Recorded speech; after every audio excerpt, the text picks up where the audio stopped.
Hello everyone, it's me Sabitha Charles from പൂത്തുരൻസ്. നമ്മൾ ഇന്ന് കാണുന്നത് കോട്ടണിലുള്ള നൈറ്റിക്ക് പറ്റുന്ന തരത്തിലുള്ള ഫാബ്രിക് ആണ്. 40s by 40s ആണ് ത്രെഡ് കൗണ്ട് വരുന്നത്. പ്രൈസ് കൊണ്ടുവന്നിട്ടുള്ളത് 95 റുപ്പീസ് ആണ്. ഒരു ഡിഫറെന്റ് ആയിട്ടുള്ള പ്രിന്റ് ആണ്. ഫസ്റ്റ് ടൈം ആണ് ഇങ്ങനത്തെ ഒരു പ്രിന്റ് വരുന്നത്. നല്ല ഭംഗിയുള്ള ഒരു ലീഫ് പ്രിന്റ് ആണ്. ആ ലീഫ് പ്രിന്റ് തന്നെ ഒരു ഡിഫറെന്റ് സ്റ്റൈലിലാണ് ഇതിനകത്ത് പോയിട്ടുള്ളത്. ഞാൻ വെയർ ചെയ്തിരിക്കുന്നതും സെയിം ഫാബ്രിക് വെച്ചിട്ടുള്ളത് തന്നെയാണ്. ഇതിന്റെ റീൽസ് ഒക്കെ നിങ്ങൾ കണ്ടു കാണുമെന്ന് വിചാരിക്കുന്നു. അതുപോലെ തന്നെ ഇതിന്റെ വിഡ്ത്ത് 44 ഇഞ്ച് വിഡ്ത്തിലാണ്. പ്രൈസ് 95 റുപ്പീസ് മാത്രമാണ് ഇതിന്റെ പ്രൈസ് വരുന്നത്. 40s by 40s ആകുമ്പോൾ കുറച്ച് തിക്ക് ആയിട്ടുള്ള ഫാബ്രിക് ആണ്. ലൈനിങ്ങിന്റെ ആവശ്യം വരുന്നേ ഇല്ല. ഞാൻ ക്യാമ്പ്രിക് വരെയും ലൈനിങ് ഇല്ലാണ്ടാണ് ചെയ്യുന്നത്. അപ്പോൾ ഈ ഒരു ഫാബ്രിക് 40s ആകുമ്പോൾ കുറച്ചും കൂടി തിക്കായിട്ടുള്ള ഫാബ്രിക്, പടപടാന്ന് നിൽക്കുന്ന തരത്തിലുള്ള ഫാബ്രിക് അല്ല കേട്ടോ. സോഫ്റ്റ് ആയിട്ട് തന്നെ കുറച്ച് തിക്കായിട്ടുള്ള ഫാബ്രിക് ആണ്. 40s by 40s എന്നും 60s by 60s എന്നൊക്കെ പറയുമ്പോൾ എന്താണെന്ന് കുറച്ച് പേര് ചോദിക്കുന്നുണ്ട്. നമ്മുടെ ഫാമിലിയിലേക്ക് പുതുതായിട്ട് ജോയിൻ ചെയ്യുന്നവരായിരിക്കാം അങ്ങനെ ചോദിക്കുന്നത്. ഞാൻ എൻ്റെ ആദ്യത്തെ വീഡിയോയിലൊക്കെ ഇത് ഡീറ്റെയിൽ ആയിട്ട് പറയാറുണ്ട്. ത്രെഡ് കൗണ്ട് താഴോട്ട് വരുന്തോറും ഫാബ്രിക്കിന്റെ തിക്നെസ് കൂടി വരുന്നു, മുകളിലോട്ട് പോകുന്തോറും തിക്നെസ് കുറഞ്ഞു വരുന്നു. സോഫ്റ്റ് ആയിട്ടുള്ള ഫാബ്രിക് തന്നെയാണ്. തിക്നെസ് കൂടുക എന്നുള്ളത് കൊണ്ട് ഫാബ്രിക് ഇങ്ങനെ പടപടാൻ നിൽക്കുമെന്നല്ല, നല്ല ക്വാളിറ്റിയുള്ള സോഫ്റ്റ് ആയിട്ടുള്ള ഫാബ്രിക് ആണ്. അപ്പൊ നമുക്ക് നൈറ്റിക്കൊക്കെ യൂസ് ചെയ്യാനായിട്ട് പറ്റുമോ എന്ന് ക്യാമ്പ്രിക് ഔട്ട് ആകുമ്പോൾ ചോദിക്കാറുണ്ട്.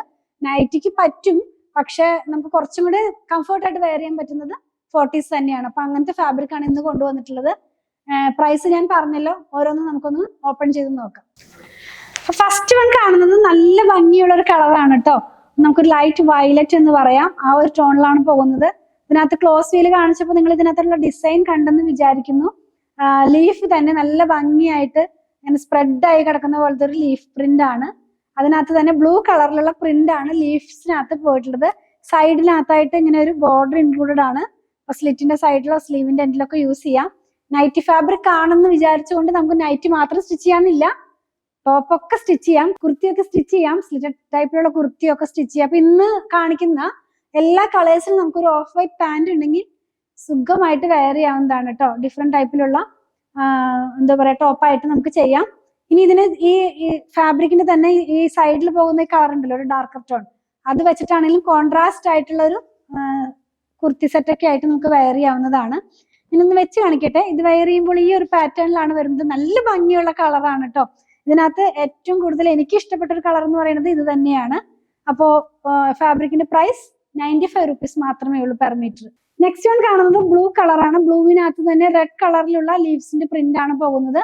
ആദ്യം കണ്ട അതേ പാറ്റേൺ തന്നെ പ്രിന്റിനാണ് ചേഞ്ച് വന്നിട്ടുള്ളത്. ഇങ്ങനെയാണ് നമ്മളിത് വെയർ ചെയ്യുമ്പോൾ വരുന്നത്. ഒരു എന്താ പറയാ സ്മൂത്ത് ആയിട്ടുള്ള കളറാണ് കേട്ടോ, അല്ലാതെ ഒത്തിരി ബ്രൈറ്റ് ആയിട്ടുള്ളതല്ല. ഇതിന്റെയും സൈഡിൽ ഇങ്ങനെ ബ്ലൂ കളർ പോകുന്നുണ്ട്, അതുപോലെ തന്നെ ഒരു ബോർഡർ പോലെ പോകുന്നുണ്ട്. നല്ല ഭംഗിയായിട്ട് നമുക്ക് ഡിസൈനർ കുർത്തിയൊക്കെ ചെയ്ത് വെയർ ചെയ്യാവുന്നതാണ്. 95 റുപ്പീസ് 44 ഇഞ്ച് വിഡ്ത്തിൽ തന്നെ. നെക്സ്റ്റ് വൺ കാണുന്നത് റെഡ് കളറിലാണ്. ഇതും നല്ല ഭംഗിയുള്ള ഒരു കളറാണ്. എല്ലാം തന്നെ നല്ല ഭംഗിയുള്ള കളേഴ്സ് ആണ് കേട്ടോ ഒന്ന് കൊണ്ടുവന്നിട്ടുള്ളത്. നമുക്കതൊന്ന് വെച്ച് നോക്കാം. വെയർ ചെയ്യുമ്പോൾ ഈ ഒരു പാറ്റേണിലാണ് ഇതിന്റെ ഡിസൈൻ വരുന്നത്. ഇതിന്റെയും വൺ സൈഡിൽ ഒരു ബോർഡർ പോകുന്നു, റെഡ് കളറിലുള്ള ഒരു ബോർഡറും കൂടെ ഇൻക്ലൂഡഡ് ആണ്. നമുക്കത് രണ്ടും യൂസ് ചെയ്യാം. പൈപ്പിങ്ങിനൊക്കെ ആയിട്ട് ആ ഒരു റെഡ് കളർ യൂസ് ചെയ്യാവുന്നതാണ്. നെക്സ്റ്റ് വൺ കാണുന്നത് ഗ്രീൻ കളറിലാണ്. ഗ്രീനും യെല്ലോയും കൂടെ ചേർന്നിട്ടുള്ള കളറിലാണ്. ഈ റെഡിനകത്ത് പോയിട്ടുള്ളത് ഒരു ഗ്രേ കളറിലുള്ള പ്രിന്റ് ആയിരുന്നേ.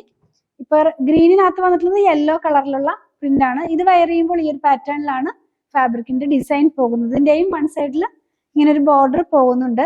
ലാസ്റ്റ് വൺ വന്നിരിക്കുന്നത് ബ്ലാക്ക് കളറിലുള്ളതാണ്. ബ്ലാക്ക് കളറിനകത്ത് റെഡ് കളറിലുള്ള പ്രിന്റ് ആണ് പോയിട്ടുള്ളത്. വെയർ ചെയ്യുമ്പോൾ വരുന്നത് കാണിക്കണ്ടല്ലോ, ഞാൻ വെയർ ചെയ്തിട്ടുണ്ടല്ലോ. ഇതിന്റെ സൈഡിലും ഇങ്ങനെ ഒരു ബോർഡർ പോകുന്നുണ്ട്. ബ്ലാക്ക് കളറിലുള്ള ഒരു തേരും കൂടി ഇതിനകത്ത് ഇൻക്ലൂഡഡ് ആണ്.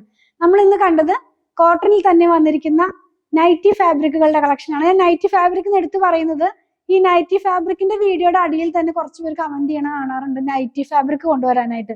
അപ്പൊ ഈ ഫാബ്രിക് ആക്ച്വലി നൈറ്റിക്കും നമുക്ക് യൂസ് ചെയ്യാം, ഡെയിലി യൂസ് ചെയ്യാവുന്ന തരത്തിലുള്ള ഫാബ്രിക് ആണ്. അതുകൊണ്ടാണ് ഞാനത് നൈറ്റി ഫാബ്രിക് എന്ന് പറയുന്നത്. നമുക്കിത് വെച്ചിട്ട് കുർത്തിയും ചെയ്യാം കേട്ടോ. അപ്പൊ ഇതിൽ ഏതെങ്കിലും പർച്ചേസ് ചെയ്യണമെന്നുണ്ടെങ്കിൽ സ്ക്രീൻഷോട്ട് ഇതിൽ കൊടുത്തിട്ടുള്ള നമ്പറിലേക്ക് വാട്സാപ്പ് ചെയ്യണേ. സ്റ്റിച്ചിങ് അവൈലബിൾ ആണ് ഷോപ്പിലും ഓൺലൈനിലും. 8891060225 കോൺടാക്ട് ചെയ്താൽ മതി. ഞങ്ങളുടെ പ്രൊഡക്റ്റുകൾ ഇഷ്ടപ്പെടുകയാണെങ്കിൽ പേജ് ഒന്ന് ഫോളോ ചെയ്യണേ. Thanks for watching.